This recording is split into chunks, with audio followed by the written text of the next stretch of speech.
Okay, everybody, welcome back to our third and final session here today. I'm just going to let a few more people filter in before I introduce Dr. Zweig for her talk on meeting the shadow. Carl Jung discovers gold in the dark side, which sounds pretty interesting to me.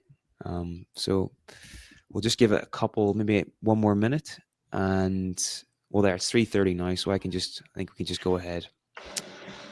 Okay, so Dr. Connie Zweig is a retired therapist, co-author of Meeting the Shadow and Romancing the Shadow, author of Meeting the Shadow of Spirituality, and a novel entitled A Moth to the Flame, The Life of Sufi Poet Rumi. Dr. Zweig's latest book, The Inner Work of Age, Shifting from Role to Soul, extends shadow work into late life and teaches aging as a spiritual practice.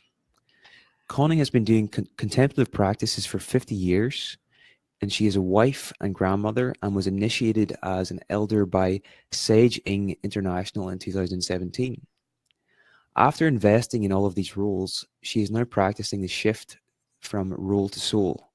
You can learn more about Connie's work at www.conniezweig.com. So, Connie, whenever you're ready, just get started and best of luck. Thank you, Niall. Thank you so much. Hi, everyone. Really happy to be with you here today. As you know, Niall just told you, I'm the author of several books about the shadow, and the new book extends that work into midlife and beyond. So some of you may be familiar with the shadow and others not.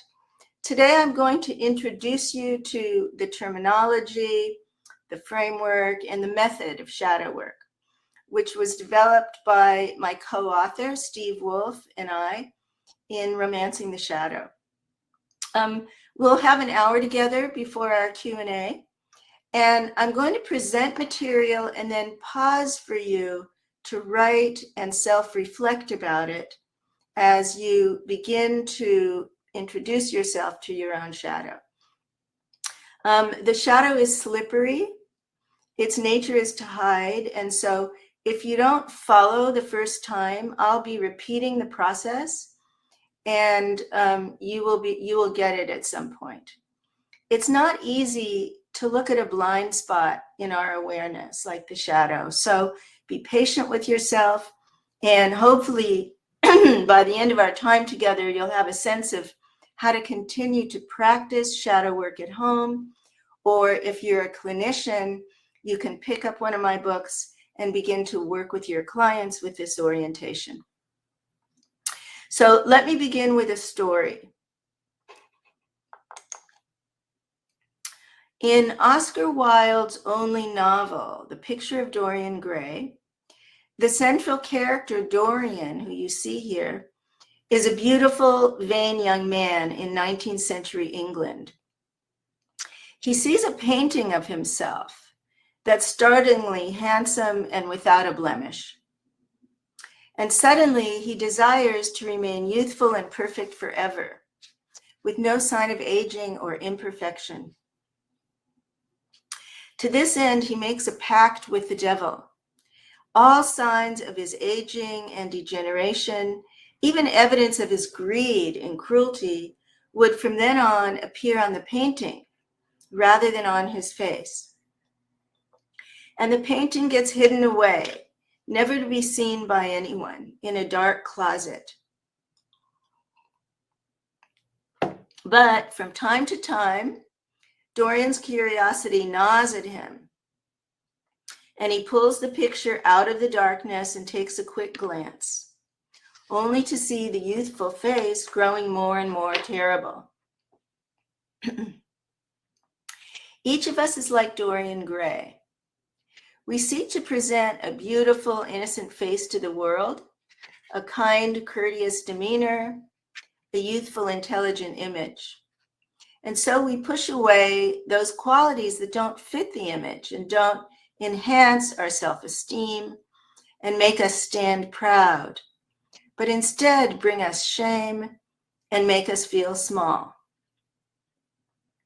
We shove into the dark cavern of the unconscious those feelings that make us uneasy: hatred, rage, jealousy, greed, lust, shame, and those behaviors that are deemed wrong by the culture: addiction, laziness, aggression, dependency. And thereby we create what could be called shadow content.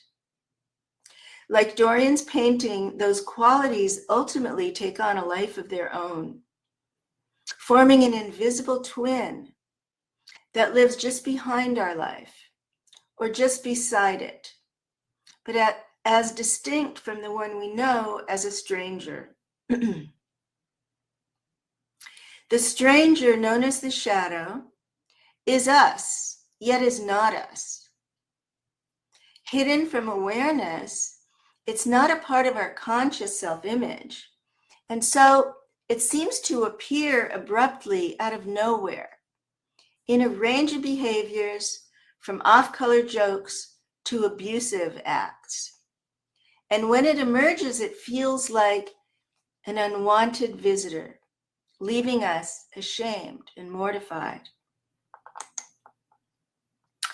I want you to answer quickly and note down without editing. Don't let your ego tell you what to say here, all right? What do you feel? What do you hear with the word shadow? What are your first associations?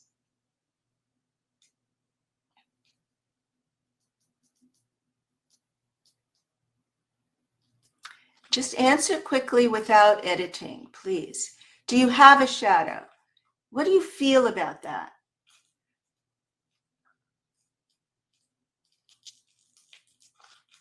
What will happen if someone sees it?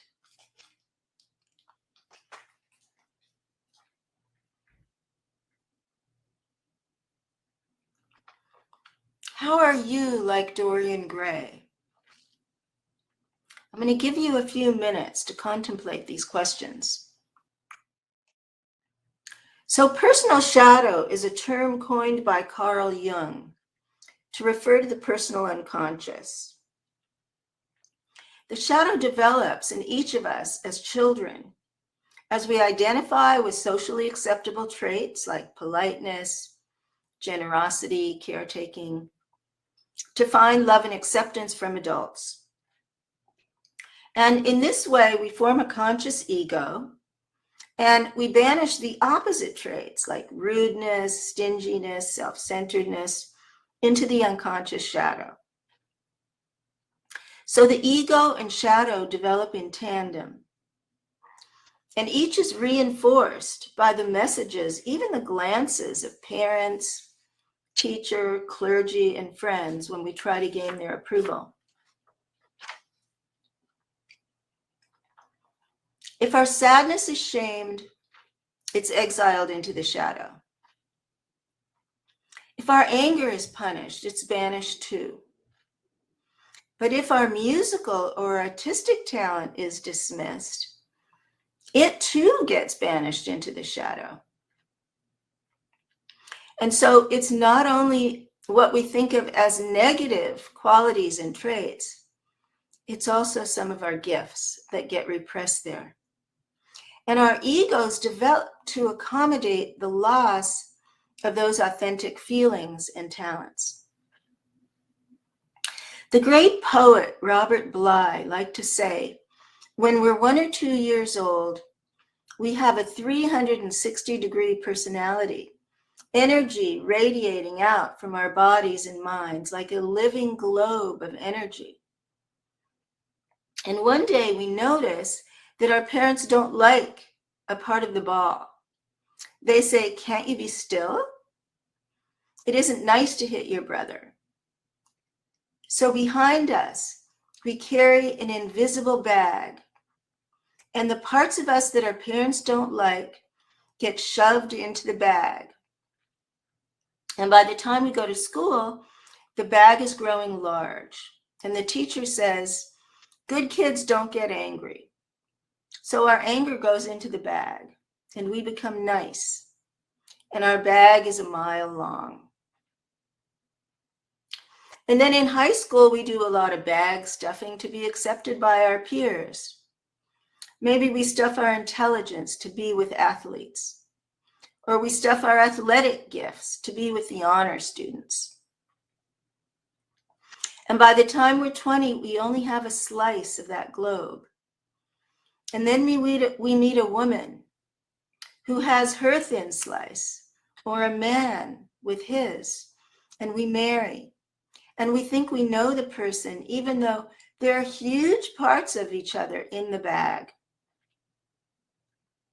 And so Robert Bly says, we spend our lives until we're 20 stuffing the bag, and we spend the rest of our lives trying to get everything out again.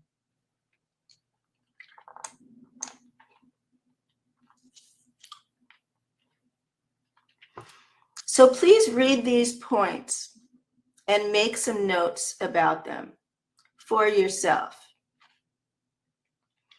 Identify the family feelings, attitudes, and behaviors that shaped your conscious identity.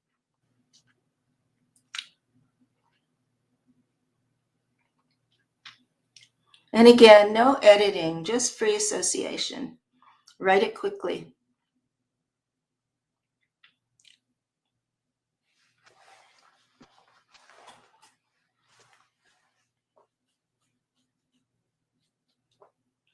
And then identify the family feelings, attitudes, and behaviors that were forbidden and repressed.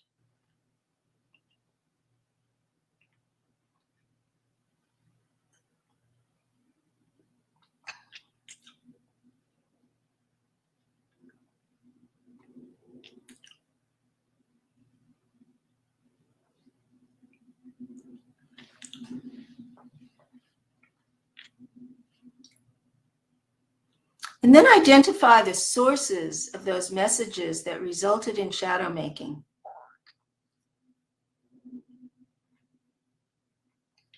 So take a minute with these first 3 questions, please. And now question number 4. Recall the specific strategies that your adult caregivers used to correct, limit, or punish your behavior, requiring that you repress it into the shadow. Did they make direct statements like, big boys don't cry, we don't say that in our family, or God will punish you?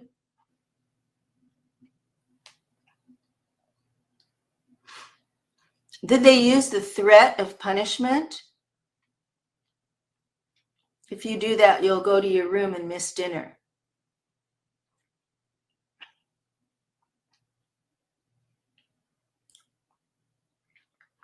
Did they use actual physical punishment?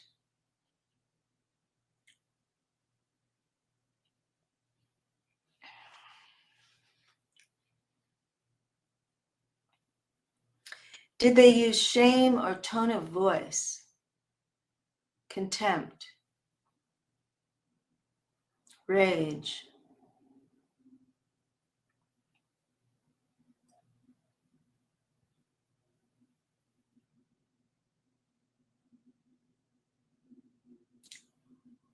Did they use reinforcement? When you do something good, they feed you or you get candy.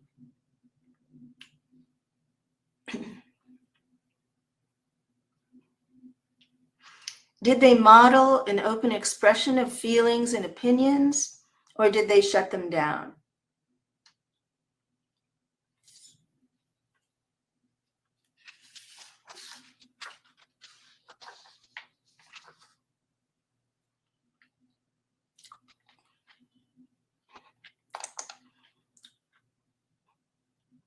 So,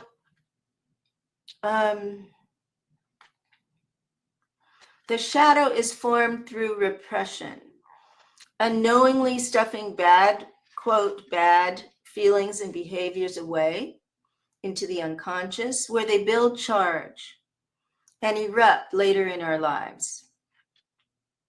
And we meet the shadow in these small eruptions every day. When we feel possessed by a mood or an action that we can't control, like rage, jealousy, depression, anxiety. When we feel humiliated by an unacceptable part of ourselves, the critic, addict, thief, liar, miser, couch potato. And in a projection, when we unconsciously attribute to others a quality that we can't stand in ourselves, that's when we meet a projected shadow quality. Like we say to ourselves, he's so stupid, she's so critical, he's so lazy, she's such a loser. And in our dreams, when a part of us acts out in a destructive way. So the aim of meeting the shadow consciously is to develop an ongoing relationship with it and to reclaim our full range of feeling and action and gain insight into its deeper message.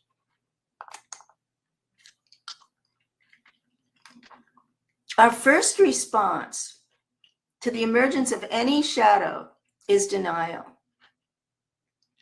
We deny that the dream means anything. Oh, it's just a dream. It's gone already. We deny that the mood will last. It's just a feeling. It's not important. We deny that the behavior is us. I'm not really critical. I'm not really a thief. That was just a mistake. Or I'm not an addict. That was the last time. We deny a projection. That person really is lazy or seductive. I'm right about her. And the denial leads to distraction or dismissal. So we miss the message from the shadow. We fail to learn about ourselves and to move toward a more conscious relationship with the unconscious. And that's why we need to quiet our minds and center ourselves. And then we may catch a glimpse of the shadow as it erupts and disappears again.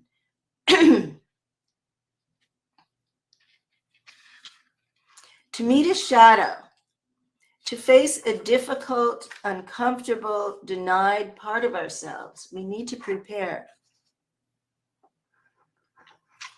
We can do this with a centering practice. We can use belly breathing to follow the breath, or mindfulness, or mantra to quiet your mind.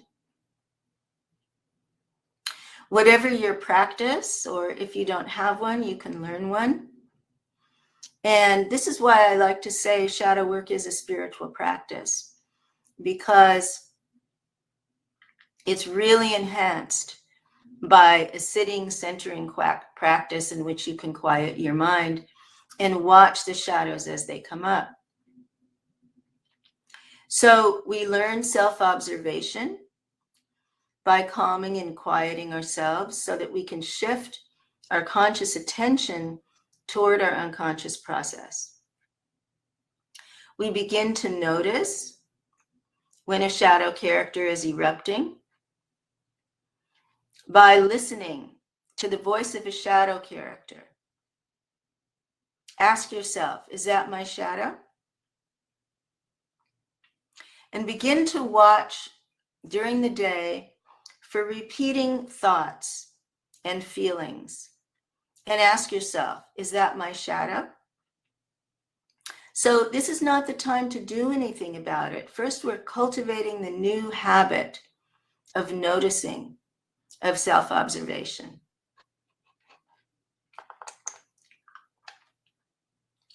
So again, the nature of the shadow is to hide and remain outside of awareness. And our natural response is to deny it. We can catch it in a moment if we tune into, for example, a sarcastic remark. I can't believe how seductive she is. Or we can catch it when we recognize a projection, when we have a rapid, exaggerated reaction to a stranger. Why can't she stop eating? Why does he need more money?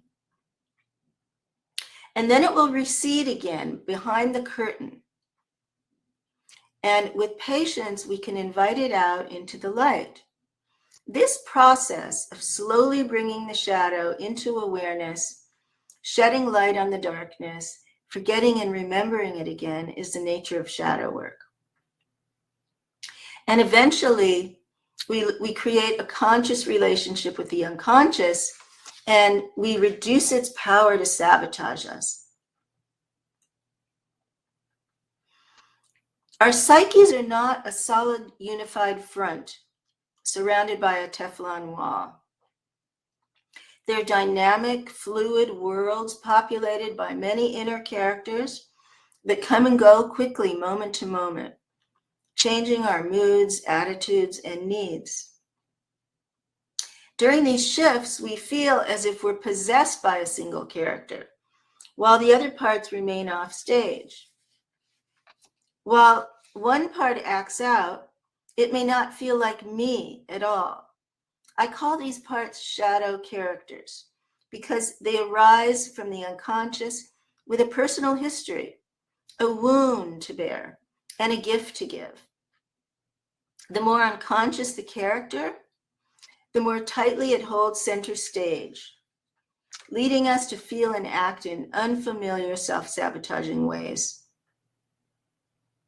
As we begin to build a relationship with them, their grasp loosens and our range of choice expands. And eventually, we can offer shadow characters a place in our psyches where their voices can be heard and their deeper needs can be honored. So let's break down the method now.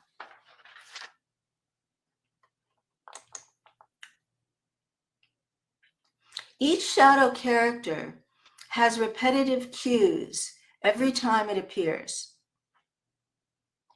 When you feel centered and grounded, and you might do this now, just drop into your belly and take a few deep breaths. You can begin to identify these three cues: repetitive thoughts or inner dialogue. I'll never succeed. I'm too overweight. I need to get high. I'll do it tomorrow. Always the same inner dialogue. Repetitive feelings: fear, guilt, sadness, abandonment, anger. And repetitive bodily sensations: tight abdomen, shoulders, throat closes, feeling of emptiness.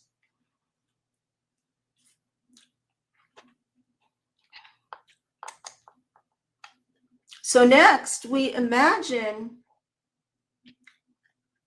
these thoughts and feelings as an inner figure with 3 dimensions. It has a voice, feelings, and sensations. And let's personify it. Who is it? Give it an image. What does it look like? Male, female, age. And give it a name. The procrastinator, the general, the foodie, the dutiful daughter, the abandoned child, the fraud, the loser, the workaholic, the critic. And as you personify it, you have a name, you have an image, then address it out loud to separate from it. I see you, critic. I'm not going to let you stop me from continuing to paint. I see you, procrastinator. I'm not going to let you stop me from finishing this project. And as you address it out loud, you slowly begin to break your conscious identification with it. You also recognize that the thought, feeling, and sensation is not who you are.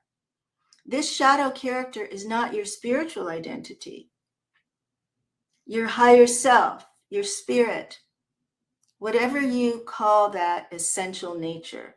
It's not that, it's a shadow character. And when you listen to this inner figure and agree with it, how do you feel? If you listen to the critic or the addict, how do you feel? What actions do you take?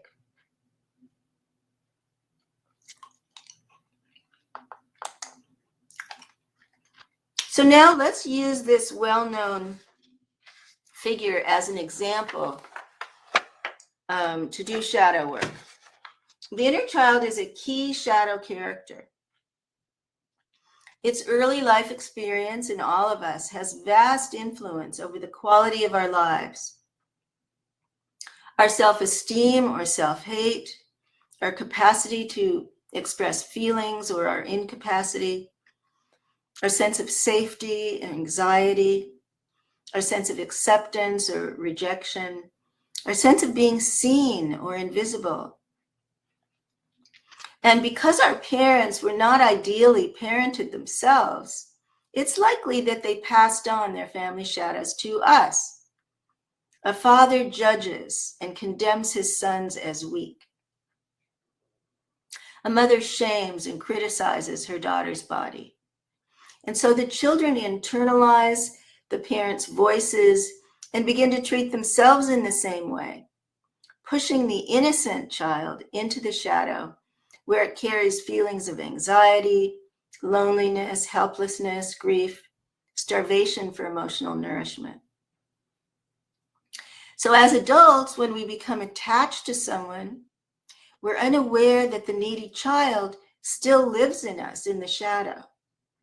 But it can be triggered at the slightest hint of criticism, abandonment, or anger by our partner. And we blame them, unaware that the wound is in us. So let's romance this shadow character. Start with centering yourself, a few moments of breathing into your belly.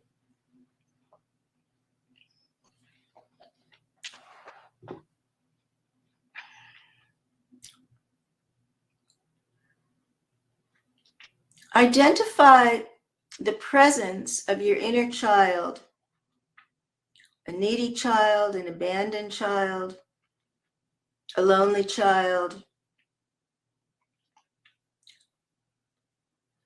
by the 3 cues, okay? What are the repetitive thoughts of the child?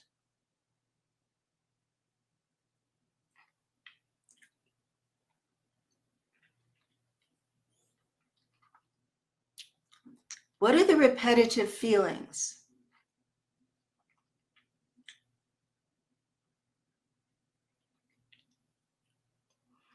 And what are the repetitive bodily sensations?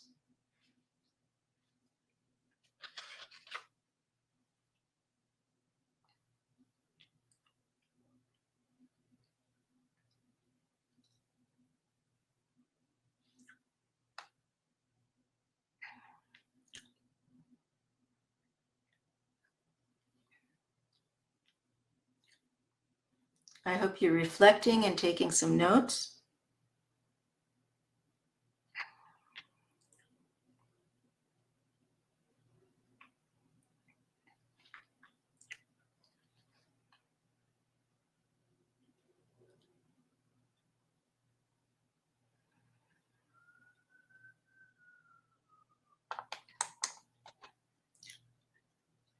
So when you recognize a cue, one of these cues, do your centering practice and observe your internal experience. Let's give the shadow character an image. What does this inner child look like? And let's give it a name.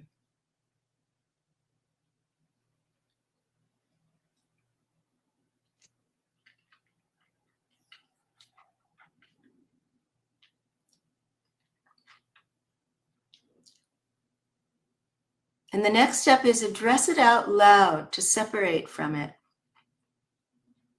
If you're alone, you may want to try that. See what that's like. I see you, my lonely inner child. I hear you.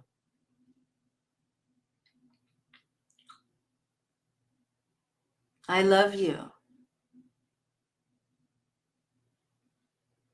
I won't abandon you. And then you recognize that this character is not who you are.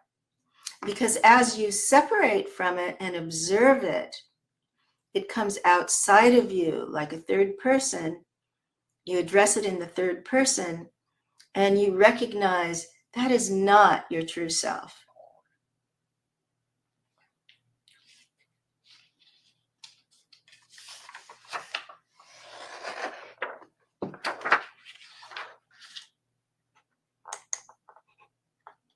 So you're meeting a shadow figure.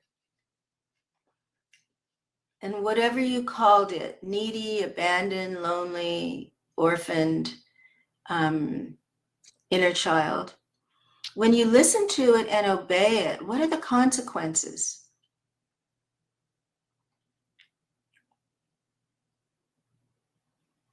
How do you feel about yourself as you obey it? Or believe that's who you are?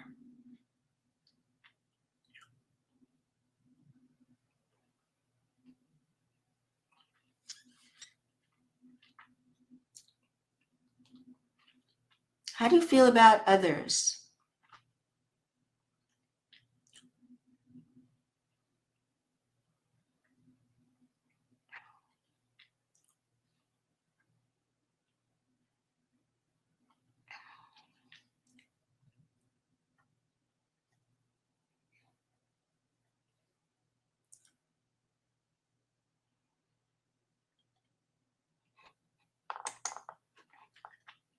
So the next step in shadow work is to uncover the origins of the shadow character. Can you trace it back to an earlier time in your life when you felt the same feelings and heard the same messages?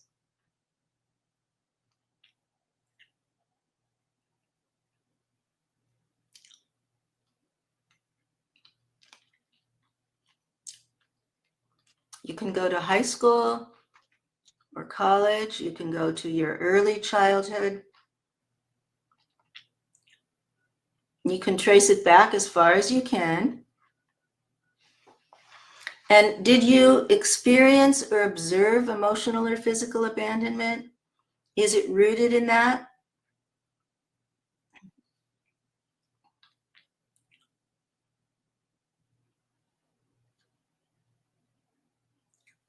What were the valid needs of you as a child at that time?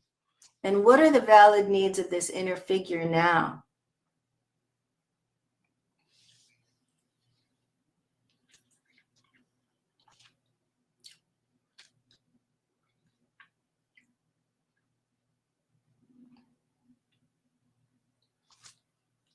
Perhaps he or she needed to be held or heard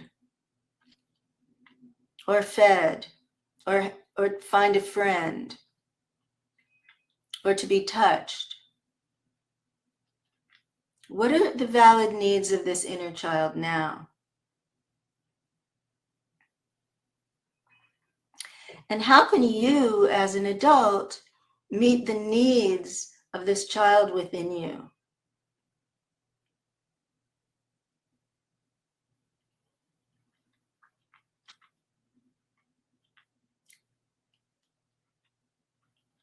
Maybe the child needs to play and stop working so hard.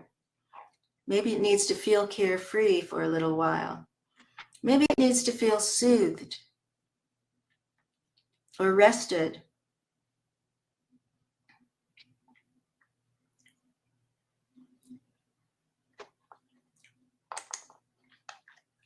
How far back can you trace the feelings and attitudes of your inner child?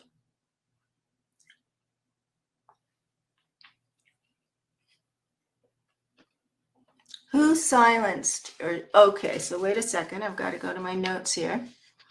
So Carl Jung wrote, when an inner situation is not made conscious, it happens outside as fate. And fate can mean that it appears in the lives of our children and in the lives of our children's children.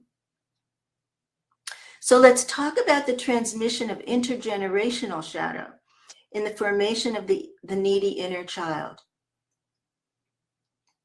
So when unconscious feelings and attitudes are passed on from grandparents to parents to children, the elders' hidden shadow issues are absorbed by vulnerable young minds and bodies. Like little sponges, children pick up hatreds, fears, depressions, addictions, even if they're never mentioned. So let's say a grandfather dismissed his young son when he spoke up and punished him with alone time in a dark room. That son grows up with an inner child who feels unseen, unheard, and abandoned. Eventually, that inner child carries a lot of shame. When he's an adult and he marries, his inner child still has valid needs to be seen and heard. But those needs may be acted out by yelling or demanding or controlling behavior. As a shadow character erupts and sabotages his real need for contact and intimacy. This is what happened to my client, Paul. He became a father without an awareness of this intergenerational shadow. He felt unseen and unheard by his own father, who had been invisible to his father. And then Paul felt unheard by his wife, even though she tried to be patient and listen to him. When they had a son, he defaulted to the family pattern, dismissing the boy when he expressed an opinion or raised his voice. He devalued the boy's growing mind and a need to assert himself, and patronized him with gestures and eye movements. So Paul began to walk out of the room, abandoning his son because the shame of being unheard was intolerable. With shadow work, Paul realized that this wound was in him, not being done to him by others. As he worked with his inner child, recognizing the three cues that it was emerging, giving it a name, little Paul, and an image, a boy in a dark room, he began to separate from it and be able to observe it. And then he began to listen to its needs and draw on resources in himself to nurture this inner child. Slowly, Paul fathered little Paul in a new way, and only then could he parent his own son more consciously. So how far back can you trace the attitudes and feelings of your inner child? Who silenced or shamed the inner child in your parent? Who silenced or shamed you? Who carries the family anxiety and transmitted it to you? Who carries the depression?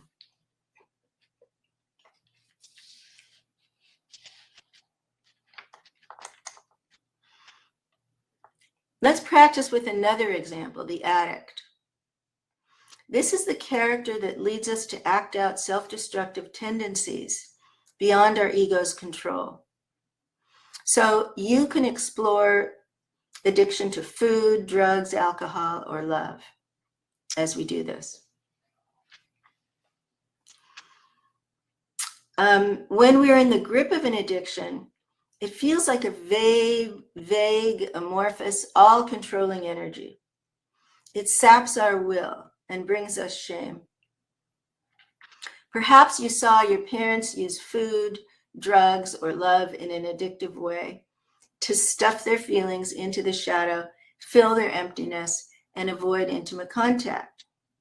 So you observe this strategy and you internalized it in yourselves. Or perhaps a parent used food or love to manipulate or control you. Maybe it was a reward for good behavior, and its withdrawal was a punishment. So you formed an inner addict, a part of you that craves an object with the fantasy of fulfillment.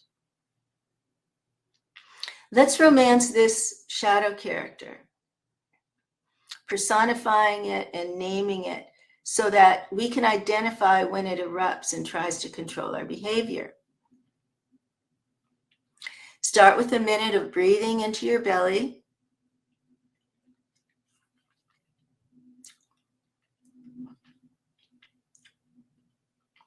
Sorry, I have child here. It should be addict. Meet the shadow. Identify the presence of the addict by 3 cues. Repetitive thoughts, repetitive feelings, and bodily sensations.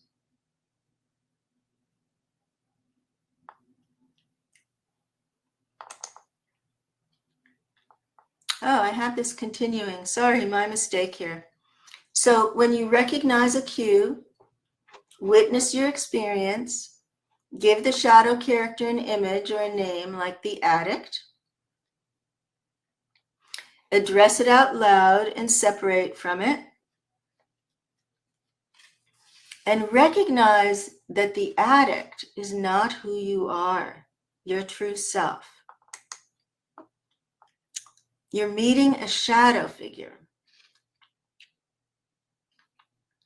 And when you listen to it, what are the consequences? How do you feel about yourself as you obey it?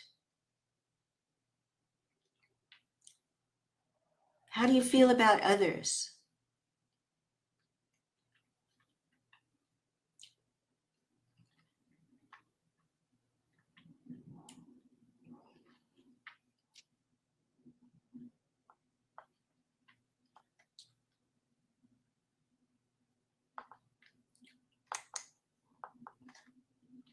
So you trace it back to an earlier time in your life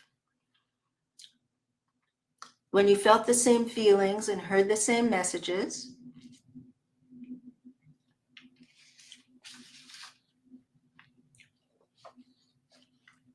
Did you experience or observe physical or emotional addiction?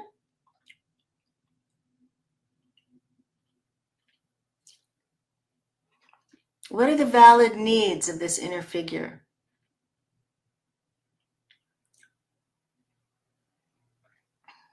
And how can you meet the needs of your inner addict now as an adult with the resources you have?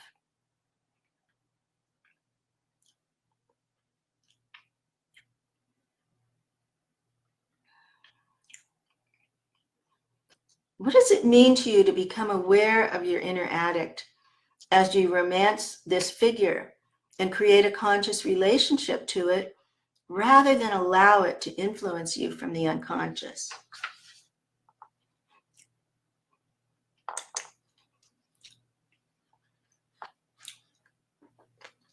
When I was still in clinical practice, a woman called me for therapy, and she told me that her boyfriend was unavailable and she needed to figure out what to do about it.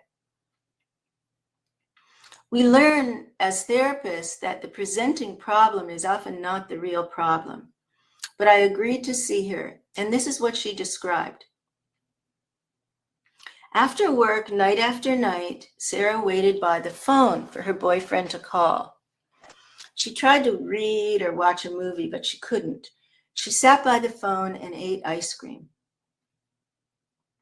Night after night, I asked why she didn't call him.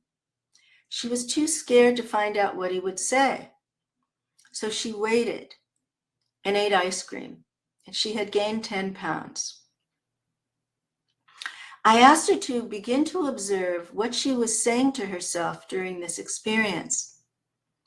She was saying, if I just wait long enough, he will call. If I just have a little more ice cream, I can wait here. I asked her what she was feeling with this inner dialogue. Anxious, empty, scared. What were the bodily sensations? Empty belly, tight shoulders, and tight throat. I guided Sarah to personify this image and give it a name, the foodie, and an image, a big open mouth. The foodie always has the same thoughts, feelings, and sensations. She began to see the pattern and realized that it led to an addictive behavior that was destructive to her. Eventually, I suggested that Sarah call the boyfriend. She was frightened of rejection, but realized that the consequences of obeying her shadow character might be worse. When she finally called him, he told her he didn't want their relationship, but had been too afraid to tell her. He was already involved with someone else. She was devastated, but a few weeks later, she began to feel relief. She knew the truth, and now she could grieve the loss and move on. Now she could work on the addictive behavior. We traced back the foodie to her mother, who had had an unfaithful husband and used food to stuff down her feelings. Like her daughter, she was afraid to confront her husband and hear the truth. So she had modeled this behavior for Sarah. As a child, Sarah watched her mother waiting for an unavailable man and using food as a substitute for love. Slowly, Sarah took back control from her shadow character. When she began dating, she moved more slowly, asked more questions, and became more proactive. When she felt the foodie emerge, she took a breath, sat down to meditate, and observed the 3 cues. And slowly, Sarah cultivated a healthy relationship to food and to men.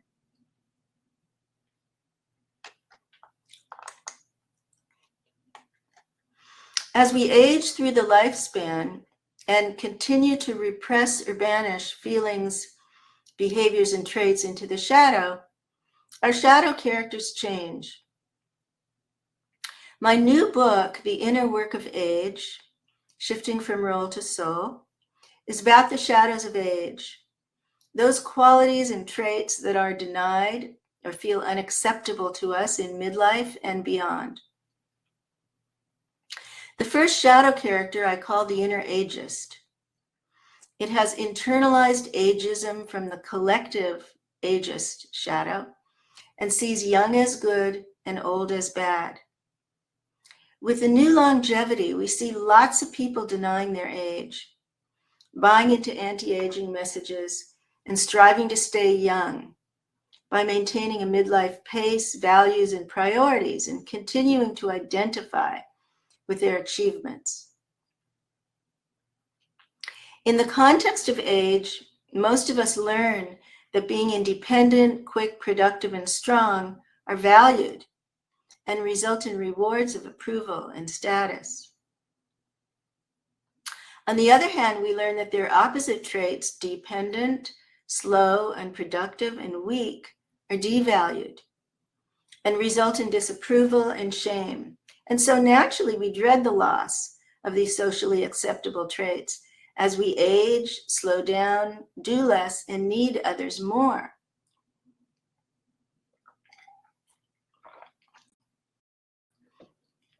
If our images of age and our associations with life after 50 remain outside of our awareness, then we're blind to them.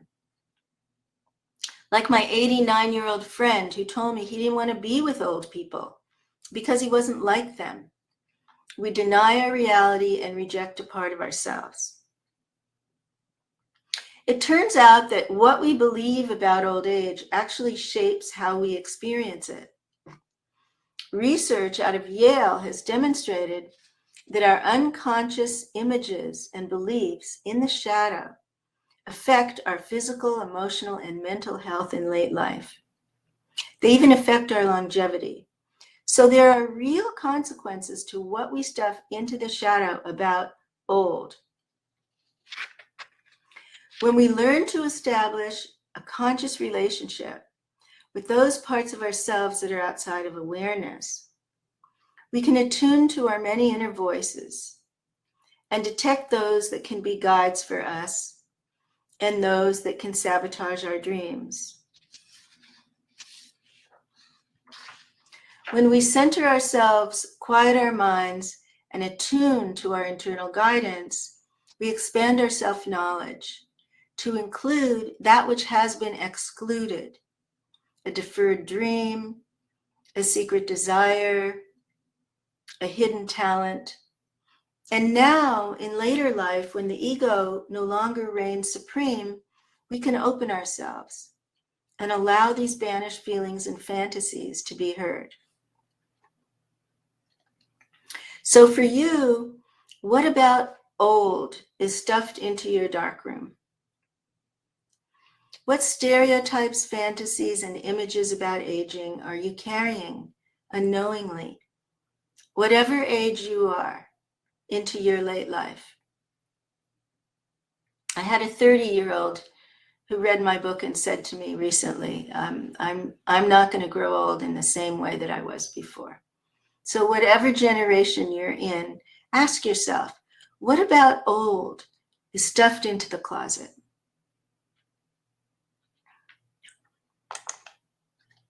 Now let's explore some positive shadow content before we get to our discussion.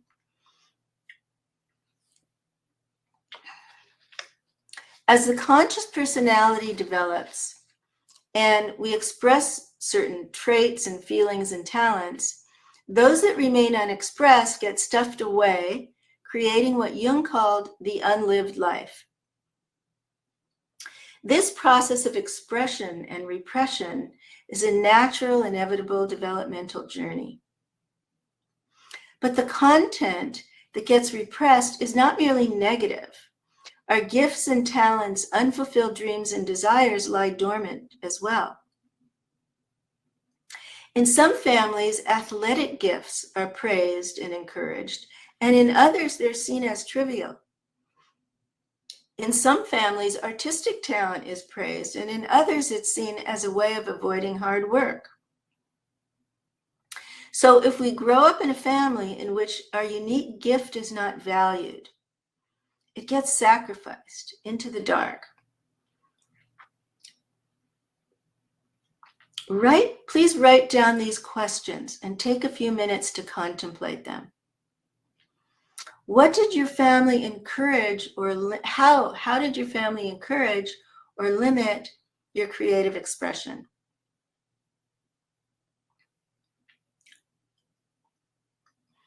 What talents or dreams lie buried in your shadow?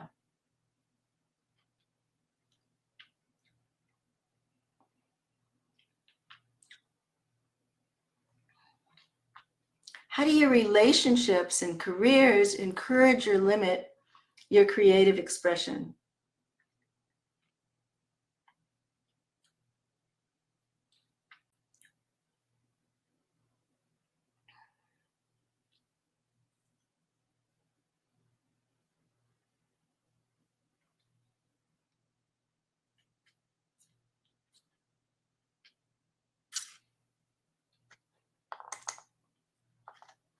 Which unfulfilled talents and dreams do you want to reclaim from the shadow now?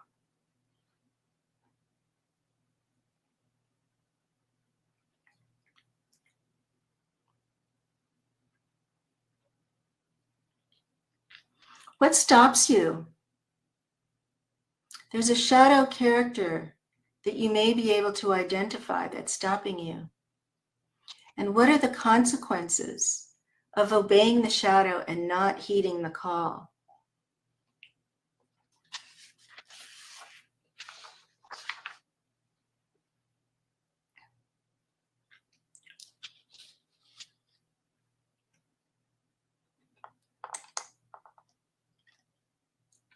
As you continue to uncover and explore your shadow characters, you can use creative media to dialogue with them, coaxing them into awareness.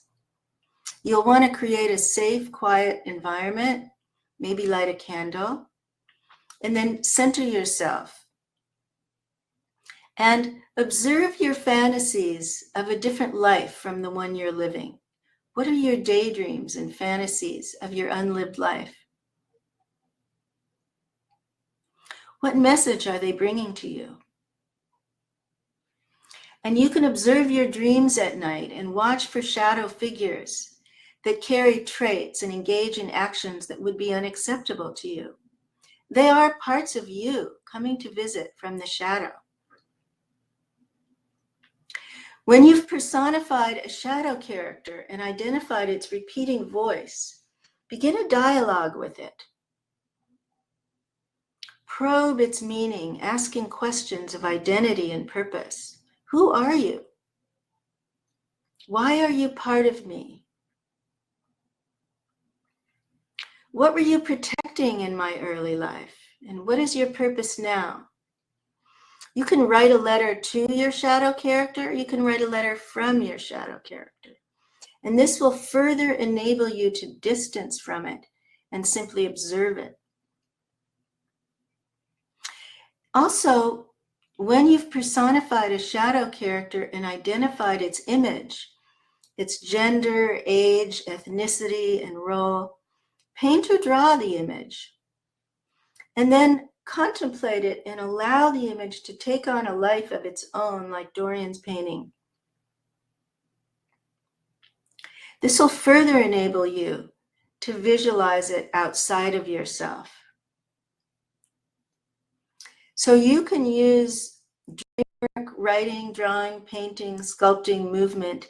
Allow it to open you to the creative unconscious, the source of archetypal images, dreams, and yearnings. This is the promise of shadow work. You can diffuse the negative emotions that erupt in daily life. You can learn to identify your shadow character's valid hidden needs. You can release the guilt and shame associated with negativity. You can recognize projections that color your opinions of others. You can create deeper intimacy with others through your expanded self-knowledge and accountability rather than blame. And you can achieve a more genuine, complete self-acceptance. These are my first two books about the shadow. Meeting the Shadow is an anthology of experts on the topic, and it ranges through every arena of life and how the shadow shows up. Romancing the Shadow is an authored book that really develops the method of shadow work, and most especially in relationships. This is the new book, The Inner Work of Age, and I found out for you that it is available at Amazon UK, Blackwell's, Waterstones, Hive, and Wordery. So hopefully it's available where you buy books if you're interested in learning about the shadows of age. I put up another symposium in here because if age is your subject and you want to take a deeper dive, there's an online 3-day symposium happening, which you can find at retreat.pacifica.edu. I'm hosting the 3 days, and we'll have presentations from Thomas More and all kinds of depth psychologists and spiritual teachers to explore aging as a spiritual practice. So the first question I'd like to ask here is from Rachel. So Rachel says that procrastination is definitely in her shadow. She struggles so much to overcome this. How would you work with this in a session using shadow work? So this is a really common shadow character. And there's something about either avoiding either beginning, continuing, or completing a project that makes this shadow character come up. So, who is the procrastinator in you? First, you identify what you're saying to yourself, like, I don't know you, so I don't know when it shows up. Let's say it's around homework because you're at this university. Let's say you procrastinate doing homework. What are you saying to yourself in that moment? Try to catch it. Or what are you feeling? Or if you're really body-centered, what's going on in your body as you attempt to begin or complete your homework or whatever it is? Could be a business project, could be a creative project. See if you can slow down enough to catch the 3 cues. Okay, because usually there's all this noise inside our minds and we're not discriminating, we're not noticing. It's just noise, and then we fall into identifying with it, right, Rachel? So we think that's who we are in the moment. It's just that thought or that feeling. So see if you can find those 3 repetitive cues. And then next step, personify it as the procrastinator. So we have a name, if that's okay with you. I like everybody to name their own shadow characters, but for this purpose, let's do that. We have a name. Who is it? What does it look like? Is there an image? And some people quickly say, oh my God, it's my father. Oh, it's my mother. Oh, it's the nun. Oh, it's the school teacher. But rather than associate it with a particular person, this is a part of you. How old is the procrastinator character? Not you. You're separating from it. This part of you.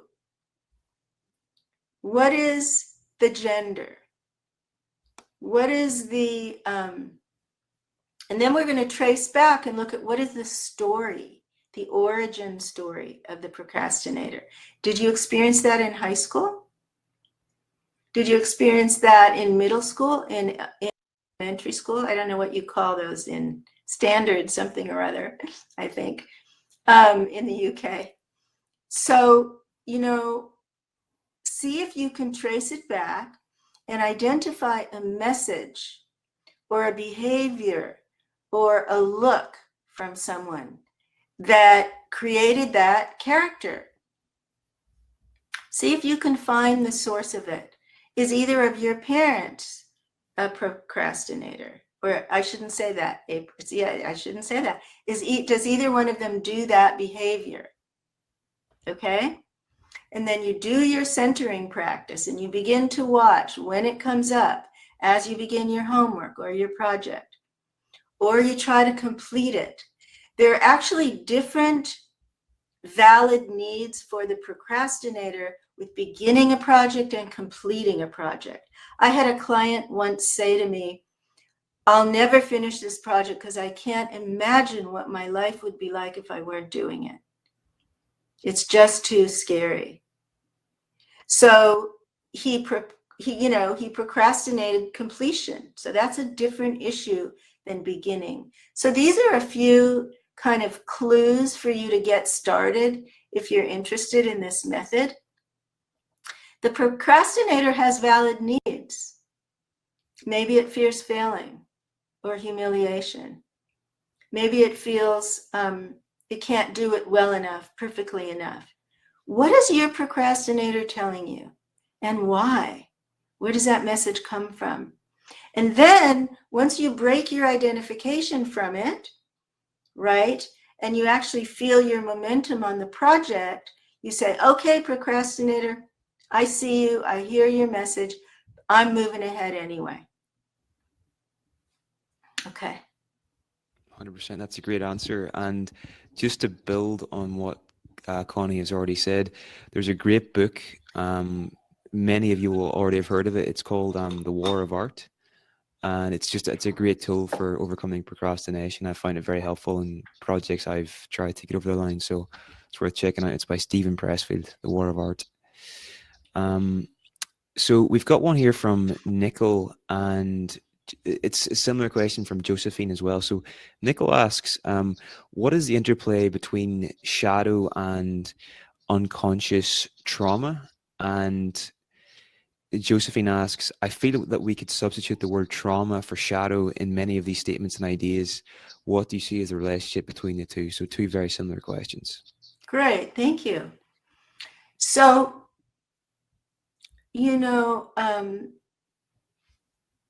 all of us experience trauma in some ways, emotional, physical, psychic trauma of some kind.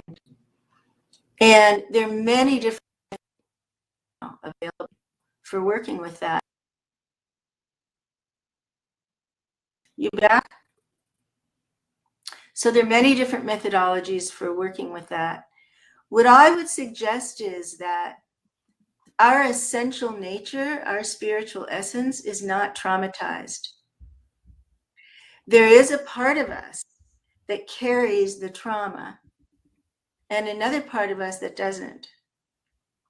So we could say that the trauma is in the body mind, because we know that from all the body-based work now that there's trauma in the cells, in the nerves, in the muscles.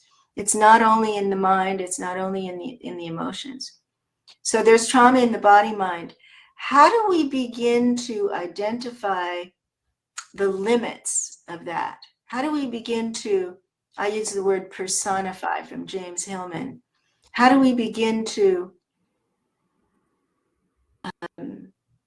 identify that part of us that carries the trauma? Because otherwise it's this big amorphous general, I'm a victim of trauma, and we live that story. How do we begin to just detect the part of us that's traumatized, and probably in the shadow, in the sense that some of it is unconscious and some of it maybe is not in the shadow because it's been identified through therapy or inner work of some kind. So we could say that, let's say someone was traumatized by her father's rage. And so that creates a very particular shadow character that's different from someone who was traumatized by her father's abandonment. He left the family.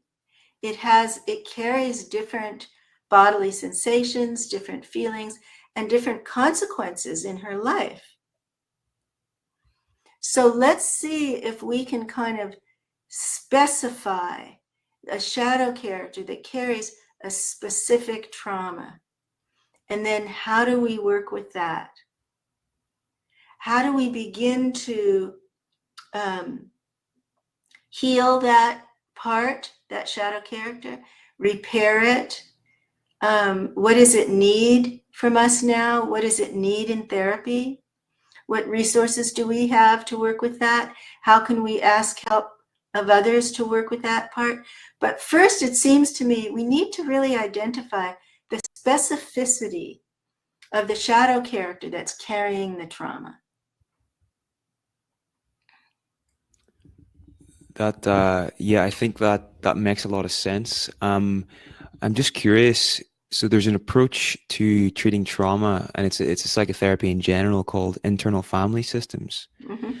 And I assume you're familiar with Mm-hmm. this approach, yeah? Mm-hmm. So yeah, it's basically, getting specific on the different parts of you that might have experienced the trauma and how they're acting in your life now. Would you? Mm-hmm. I'm just curious, what are your thoughts on internal family systems, Connie, as an approach to psychotherapy and trauma as well, I suppose? Yeah. So, my framework is a little bit different in the sense that my framework is rooted in spiritual practice, and Richard's is not. So it's rooted in, I am not that part. Okay. I am a spiritual being, whatever we call that. I am spirit, I am a soul. I am a higher self. I am a little bit of God, whatever your language is for that. And I am not that wounded part. So in order to work with that wounded part, I have to be able to find a way to ground in who I really am and observe from there the wounded part. For me, that's really important, because otherwise people can fall into the wound or the trauma or the child or the addict or the procrastinator. So we need a spiritual ground, it seems to me. And so, I always teach meditation when I teach shadow work for that reason, so that we are centered in the truest part of ourselves and have a sense of refuge. The Buddhists call it refuge, or, a life raft. When these challenging parts come up, if you don't have the life raft and you start to re-experience your trauma, it can be scary and even damaging. So there are other differences, but that's the main one. Okay. Next question is from Frederic. What are your views on, this is kind of intense, but what are your views on self-directed euthanasia? I see it as a realistic and courageous choice. What role does it have in the landscape of dying? Is it in the collective or personal shadow?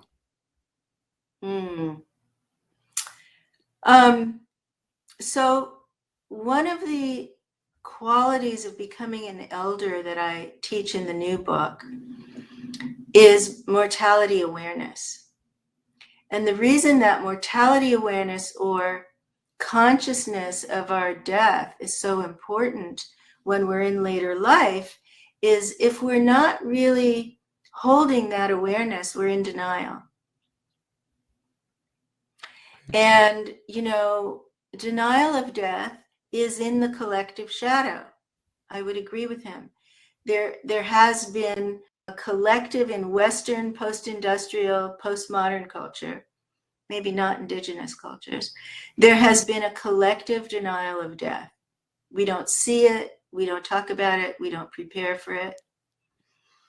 I think that some of that started changing with COVID, because with the pandemic, we all saw death all around us and maybe lost people we loved.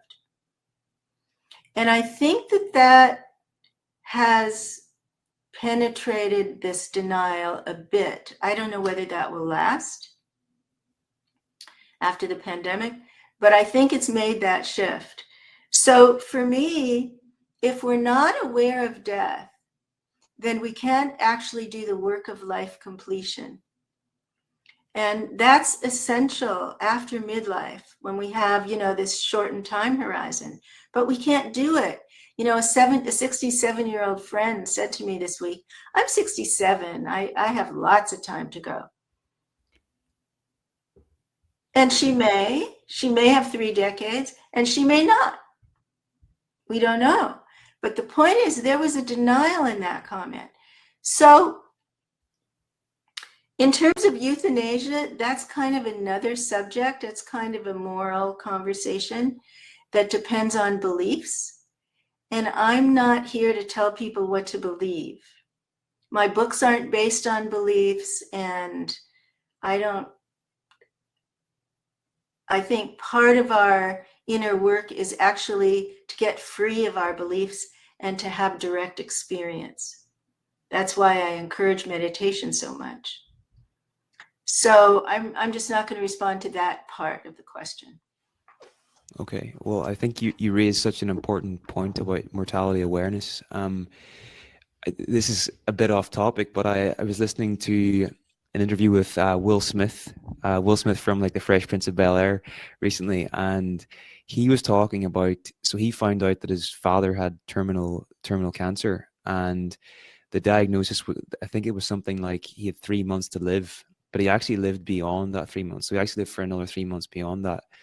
But every time that Will would see his dad, then in the following 3 months, there was a potential that it was the very, very last time that he was going to see him. So basically they always had like a really meaningful goodbye, and they just Yes. really appreciated their time together. And then what Will was saying was that he took the lesson from that is like reality is that, you know, the next time you see somebody, there's a very good chance it could be the last time you see them. So it's like, if you can act, if that was the case, you're going to appreciate your time together a lot more, you know. So I thought it was a very interesting perspective, and could enhance your Yes. relationships going forward, you It know. can enhance your whole life.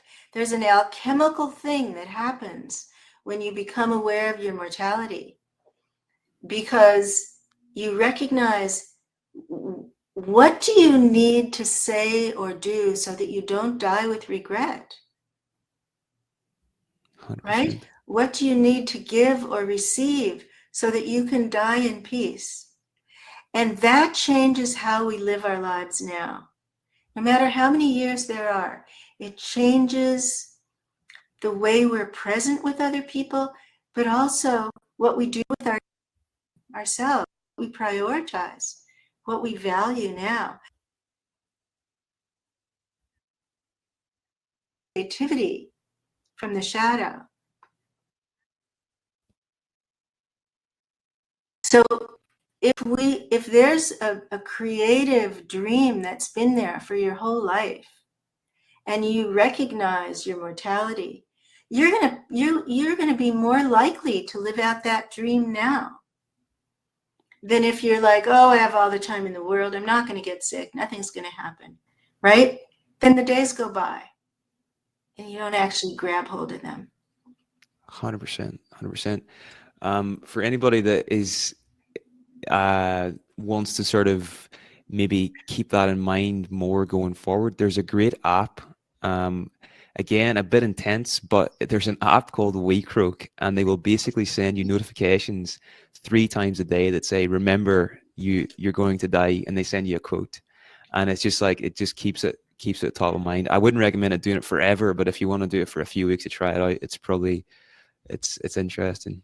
There are spiritual traditions that teach that. In Memento Mori is a Christian tradition. There are Buddhist traditions that teach practices to walk through the cemetery or to meditate on skulls. So this is a profound practice. Yeah, so important. We've got one from Ruth. Ruth asks, how do you befriend your shadow if it resists?"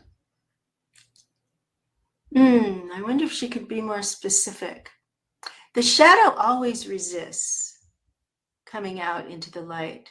You know, the definition of the shadow is that it hides. It's beneath it's beneath conscious awareness. That's just the definition of it. And so with shadow work, we learn how to coax it into awareness. The reason for doing this is not so much only to expand our awareness, but it's to work with the parts of us that are self-destructive or hurtful to others. So if you're in a good marriage and you love your spouse, but you keep saying critical comments, who is that in you? And what is the deeper need of that shadow character, the critic? And I've found over and over again that people who do that need distance. They're sabotaging the closeness because they need distance, separateness. But instead of taking that separateness in a conscious way, they're doing it unconsciously by letting that shadow act out. And of course, that critic is going to resist, being examined. It's just the nature of it. And that's why we need to learn, from each other, how to explore the critic, how to uncover it. And then we forget about it again and it acts out. And then we explore more. And that's the nature of shadow work. 100%. So we've got one here, probably time for one more from Charles Gordon Graham. Charles says, "Fascinating talk, and I can see myself applying this approach in my therapy work. One question is, a lot of focus on shadow is about what was repressed by the family and peers, etc. But what about the role of oppressive governments and political regimes in the individual and collective shadow? Beautiful question. I thought it was going to be about religion. That's where I thought he was going, but okay. So, you know, right now we watch politicians' shadows act out every single day. In your country, in my country, it's all about the shadows acting out right now.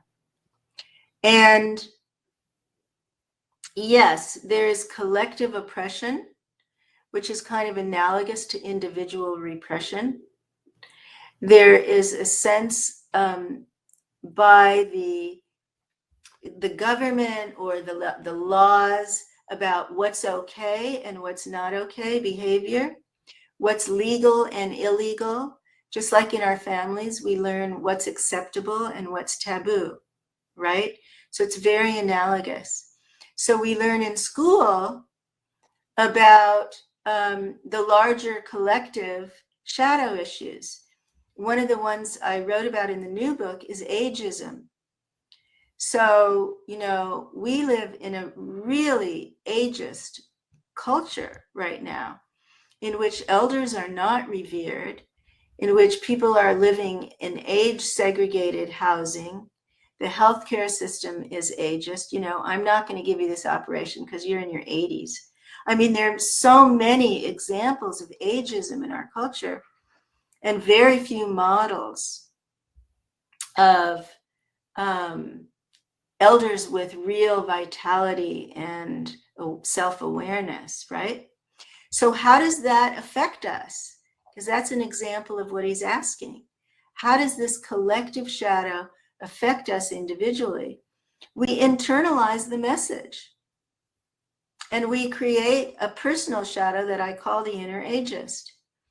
But we could say that about many collective shadows and what is determined to be acceptable and not acceptable behavior. I think that, you know, with all of the discussion now about racial equity, we've seen that racism was in the collective shadow for so long, and it's kind of come out now into the light. But we also see that we can't legislate away racism. It's become clear. And why is that? Because it's in the shadow of every person. It's a bias, a prejudice that's unconscious in most people of every race. It's unconscious. And so if we don't do the inner work along with the social justice work, it's not going to change. Whether it's ageism, racism, or whatever your favorite cause is. And so our personal shadows are sort of embedded in our family shadows, which are embedded in our collective shadows, right? Our religious and cultural shadows and our global shadow issue. I mean, climate change has been in the global shadow until now. But look at the resistance to doing anything about it. Talk about resistance, right? So yes, there are these layers of the shadow, and my sort of advocacy is for inner work along with our social justice work for the common good. I think that's so important, and it's often overlooked in all the talk about this. You know, that's so important. Right. So yeah, Connie, that is pretty much all we've got time for. I want to say a huge thank you for the excellent presentation today and for sharing some of your wisdom with us. So your new book is now out. My new book is out. And it's all about shifting from role to soul. Yeah. And people can get it, they can learn more about it via your website, conniezweig.com. Oh, well, I think you didn't hear my comments probably. So I looked up all of the bookstores. It's available on Amazon UK, Waterstones, Wordery, wherever you buy your books in the UK. Fantastic, fantastic. Yeah. Well, we'll send a link out with the resources tomorrow to Connie's book as well. So yeah, everybody, I want to say a huge thank you for tuning in today, spending your Sunday geeking out on psychology lectures. Fair play, you know. Very um, true. a huge thank you to Lally as well, who's been in the background helping with customer support and just making sure this all runs smoothly. So thank you so much, Lally. And yeah, everybody, thanks for tuning in. Enjoy the rest of your weekend and hope to see you guys all soon. Cheers. Thank you. Thank you all.